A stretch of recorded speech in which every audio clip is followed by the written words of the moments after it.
কাসেম আপনি একটি বিষয় বলতে চেয়েছিলেন হেলাল ভাইয়ের কথার সূত্র ধরে, সঙ্গে সঙ্গে আমি আরেকটি বিষয় ছোট্ট করে জানতে চাইব যে বেগম খালেদা জিয়ার দেশে ফেরা, তিনি শারীরিক মানসিকভাবে বেশ সুস্থ আমরা দেখলাম, তিনি তার দেশে ফেরা বিএনপির তিনি প্রধান চেয়ারপারসন, এটি অন্তর্বর্তী সরকারের জন্য দ্রুত ভোট দেওয়ার জন্য একটি চাপ অনুভব করবে কিনা এই অন্তর্বর্তী সরকার? আমার এই প্রশ্নের উত্তর দেওয়ার আগে আমি আগের একটু অবজারভেশন বলি আপনাকে। ধরেন বিএনপির মতো এত ব্যাপক জনসমর্থনের দলের কমিটি গঠন নিয়ে অনেক লোক যে আগ্রহী হবে প্রেসিডেন্ট সেক্রেটারি হতে, এগুলো নিয়ে কিন্তু আমাদের কোনো বক্তব্য নেই। বরং ওইগুলো যত গণতান্ত্রিকভাবে করা যায়, যত তৃণমূলের সমর্থন নিয়ে করা যায়, এগুলো আমাদের চেয়ে রাজনীতিবিদরা ভালো জানেন। আমাদের অবজারভেশন বা আমার অবজারভেশন কিন্তু ছিল ওটি না, আমার অবজারভেশন ছিল অপরাজনীতি। অপরাজনীতি কিন্তু ওনার কমিটি গঠনের বিষয় না। অপরাজনীতি হচ্ছে দখল করা, চাঁদা নেওয়া, খুন খারাপি করা, প্রভাব বিস্তার করা। দেখুন, আমাদের দেশে রাজনৈতিক সংস্কৃতিটি নিয়েই আমাদের সমস্যা আছে। এটির দায় যে শুধু বিএনপির তা কিন্তু না। এটি আমাদের এখানে রাজনীতি মানেই হচ্ছে আপনি একটা প্রভাবশালী ব্যক্তি হতে হবে এবং আপনি কিছু নিয়মকানুন ভেঙে ফেলতে হবে এবং আপনার কিছু অনৈতিক কাজ করতে হবে, তাহলে আপনি রাজনীতিবিদ। আমরা বলছি যে 2024 সাল এই সুযোগটিও দিয়েছে হাসিনা পলায়নের পাশাপাশি, যে আপনি রাজনীতির দিকেও আরেকবার ফিরে তাকাতে পারেন। আপনার কিন্তু দলের মধ্যেও আপনার কিন্তু সুযোগ রয়েছে অতীতকে নিয়েই বেঁচে থাকার, আপনার এও সুযোগ রয়েছে ভবিষ্যতের জন্য দলকে তৈরি করার এবং রাজনীতির কালচারটিকে বদলানোর। এখন বিএনপির মতো বড় দল যদি সেটি বদলানোর সিদ্ধান্ত নেয় বা শুরু করে, তাহলে কিন্তু রাজনৈতিক সংস্কৃতিতে দ্রুত বদলাবে, যেটি হয়তো জুলাইয়ের আশা আকাঙ্ক্ষার একটি। আমরা কেন বারবার ভুলে যাচ্ছি যে ওই জুলাইয়ের আশা আকাঙ্ক্ষা কিন্তু ভবিষ্যৎ বাংলাদেশের রাজনৈতিক সংস্কৃতি নিয়েও বলা হয়েছিল এবং নেতৃত্বের যৌথ নেতৃত্ব না একক নেতৃত্ব এসব নিয়েও তো বলা হয়েছিল। আমরা এখন যদি আমাদের যার যার স্বার্থে পক্ষে যায় বলে কিছু জিনিস ভুলে যাই আর কিছু জিনিস মনে রাখতে শুরু করি, সেটি কিন্তু ভালো হবে না, পক্ষপাতমূলক হবে। এখন আপনার দ্বিতীয় প্রশ্নের উত্তর দিই। বেগম খালেদা জিয়ার সঙ্গে একটু যুক্ত করে দিই, তারেক রহমানও খুব শিগগিরই ফিরবেন। আজকে ডক্টর জাহিদ বলেছেন যে অল্প সময়ের মধ্যেই। আবার গতকাল আমাদের এই প্রোগ্রামে বিএনপির স্থায়ী সদস্য সালাউদ্দিন আহমেদ তিনি বলেছেন যে তারেক রহমানের জন্য বাসা, অফিস, নিরাপত্তার বিষয়ে বিএনপি সব প্রস্তুতি মোটামুটি শেষের দিকে, তার মানে খুব শিগগিরই হয়তো ফিরছেন। জি, চাপ প্রয়োগ। প্রথম কথা, বেগম খালেদা জিয়ার ফিরে আসা এবং 4 মাসের ভেতরে দেখুন তিনি কিন্তু প্রায় চিকিৎসাহীন ছিলেন 6 বছরের মতো। তাকে কোথাও ভালো চিকিৎসায় যেতে দেওয়া হয়নি, যে বিশেষজ্ঞদের দরকার ছিল সেখানে যেতে দেওয়া হয়নি।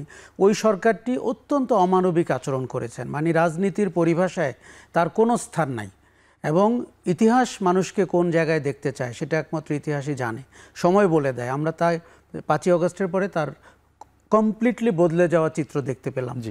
এখন ওনার শারীরিক উপস্থিতি বাংলাদেশে আমার ধারণা শুধু নির্বাচন না, অন্য অনেক কিছুকে প্রভাবিত করতে পারে। বিএনপিকে তো দারুণভাবে চাঙ্গা করবে, কেননা আপনি এরকম একজনের নেতৃত্ব দেশের ভেতরে এবং এত পরীক্ষিত নেতৃত্ব, সেটি বিএনপিকে সাংগঠনিকভাবে করবে। যে সংস্কারের আলোচনাটি হচ্ছে আমার ধারণা সেটি একটি লিপফ্রগ হবে, দ্রুত গতিতে আগানোর চেষ্টা হবে এবং বেগম খালেদা জিয়ারও সুযোগ রয়েছে এই পদ্ধতিটিকে অনেক দ্রুত গতিতে আগানোর। দেখুন, আমি মনে করি না যে সংস্কার মেনে নেওয়া মানে নির্বাচন দূরে সরে যাওয়া, বরং সংস্কার মেনে নিয়ে নির্বাচনকে কাছে এনে ফেলা যায়, সেটি ডিসেম্বরেও হতে পারে। আর আরেকটা জিনিস হচ্ছে যে রাজনৈতিক বিতর্ক তো থাকবেই, 3টি দল 5টি দল তারা সব বিষয়ে একমত হবে, আমরা ওই বাংলাদেশ চাই না, আমরা ওই রাজনীতিও চাই না। ওই রাজনীতি কিন্তু বাকশাল, ওই রাজনীতি আমরা চাই না। কিন্তু মৌলিক কিছু জায়গায় যেটি রাষ্ট্রের জন্য জরুরি, জনগণের পক্ষের জন্য জরুরি, বাংলাদেশের পক্ষের রাজনীতির জন্য জরুরি, সেই জায়গাটিতে আপনি যত দ্রুত একমত হতে পারেন। এখন আপনি যদি ভাবতে শুরু করেন আপনি সরকারে গেলেন, আগামী কয়েকদিনের মধ্যে নির্বাচন হলেই, তাহলে আপনি একভাবে ভাববেন। আবার আপনি যদি গত 16 বছরকে মাথায় রাখেন কি করে নির্যাতনগুলো করা হয়েছিল, তাহলে আপনি আরেকভাবে ভাববেন। 36 দিনের আন্দোলনে কিভাবে ছেলেদেরকে হত্যা করা হয়েছে সেটি যদি ভাবেন, আরেকভাবে ভাববেন। ডিপেন্ড করে আপনি কোনভাবে চিন্তা করছেন। বেগম খালেদা জিয়ার শারীরিক উপস্থিতি বাংলাদেশে আমার ধারণা তার দল, সংস্কার প্রক্রিয়া এবং নির্বাচনকে দারুণভাবে প্রভাবিত করবে। একদমই, এটা আমি বলে নিচ্ছি।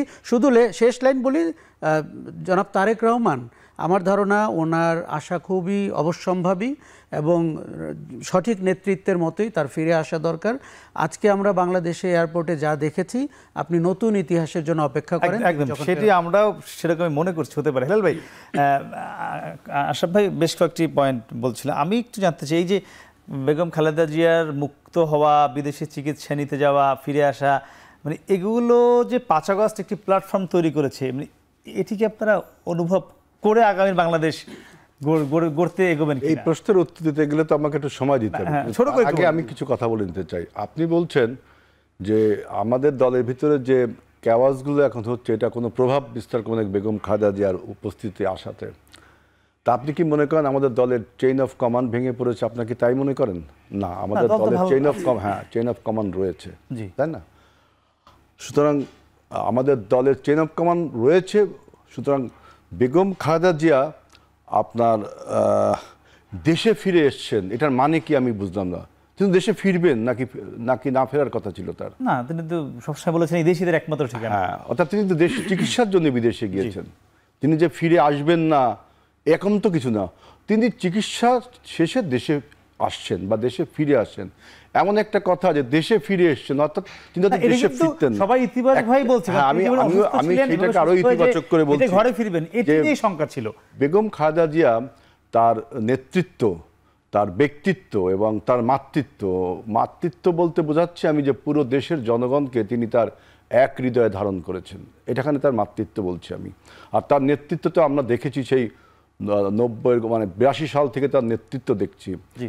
তার ব্যক্তিত্ব আমরা দেখেছি তার কথাবার্তার শব্দ চয়নে, তার সুভাষণে, অন্যকে গীবত না করা, অন্যকে মানে অ্যাবিউসিভ কোনো কথা না বলা, এই তিনটা ফলে এবং তার যে গণতন্ত্রের জন্য তার যে ত্যাগ, বিশেষ করে আপনি দেখেন এই 24-এর গণ অভ্যুত্থানের যে প্ল্যাটফর্মের কথা আপনি বলছেন, বেগম খালেদা জিয়া 14 সালে যে সিদ্ধান্তটা নিয়েছিলেন যে এই সরকারের অধীনে তিনি নির্বাচন করবেন না, তখন অনেকে অনেক কথা বলেছিল যে বিএনপি মনে এটা ভুল করলো।